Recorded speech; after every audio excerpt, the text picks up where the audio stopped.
Assalamualaikum warahmatullahi wabarakatuh, dan salam sejahtera untuk kita semua. Bagi pesepeda pemula, kadang-kadang dibingungkan tentang pengaturan kaset dan crankset yang terbaik untuk kecepatan dan ditanjakan. Belum lagi dengan ukuran ban yang berbeda. Apakah sama pengaturan antara crankset dengan kaset?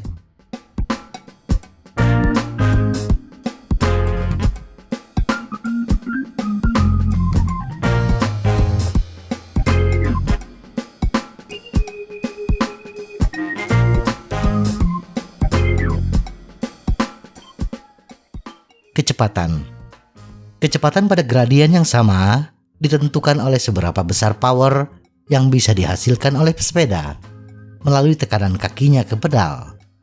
Nah, untuk menentukan kombinasi crankset dan kaset mana yang terbaik untuk kecepatan dan tanjakan, tentunya kita harus menentukan batas power yang kita miliki, sehingga kita bisa menghitung potensi kecepatan yang kita hasilkan untuk segala gradien jalan.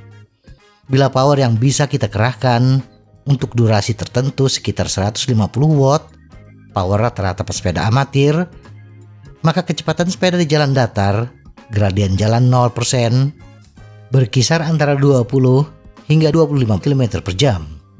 Dan untuk pesepeda pro atau pesepeda amatir yang terlatih, kecepatan bisa berkisar antara 30 hingga 40 km per jam. Karena fokus kita pada pesepeda amatir, maka untuk jalur dengan gradien jalan 5% hingga 25%, yang kita hitung hanya pesepeda yang mampu mengeluarkan power maksimum 150 watt.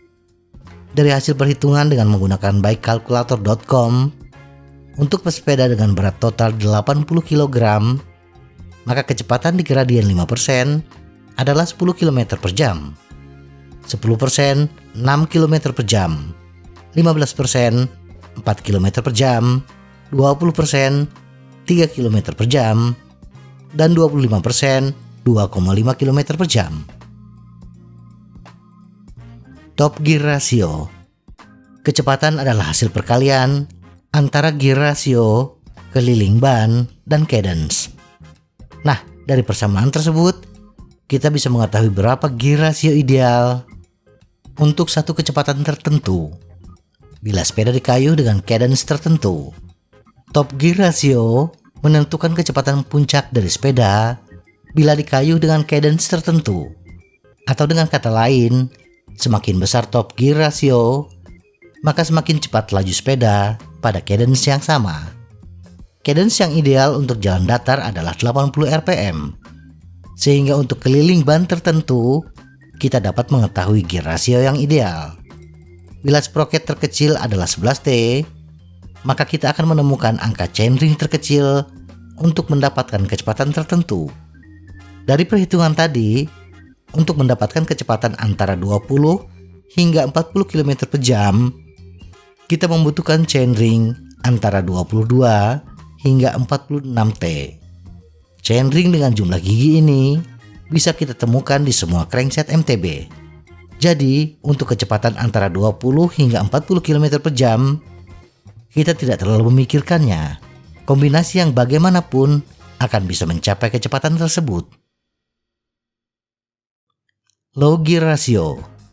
Untuk menghadapi tanjakan dengan gradien tertentu, sementara power kita terbatas, maka mau tidak mau kita harus memperkecil gear ratio untuk mempertahankan cadence tertentu.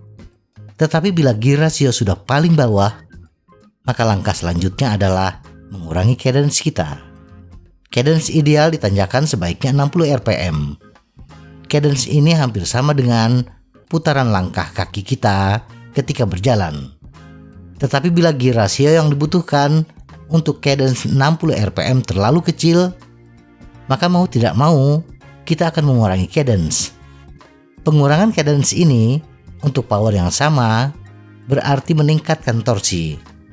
Pedal akan terasa lebih berat di kayuhnya. Dengan perhitungan yang sama, ketika kita mencari top gear ratio, maka kita mendapati bahwa gear ratio untuk gradien 5% masih bisa kita penuhi apapun kombinasi yang kita pakai. Tetapi untuk gradien 10%, untuk tetap mempertahankan cadence 60 rpm, low sprocket yang digunakan setidaknya 34 T. Sedangkan untuk gradien 20%, tidak ada gear ratio yang ideal untuk cadence 60 rpm. Maka mau tidak mau, kita menurunkan cadence menjadi 40 rpm. Ini sama dengan menaikkan torsi menjadi 150% dari semula.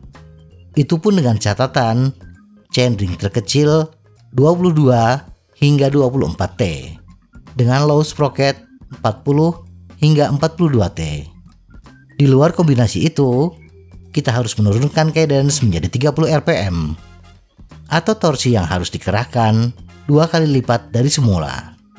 Sedangkan untuk gradien 25%, cadence hanya mungkin sebesar 30 rpm dan low sprocket yang terpasang minimal 40 T.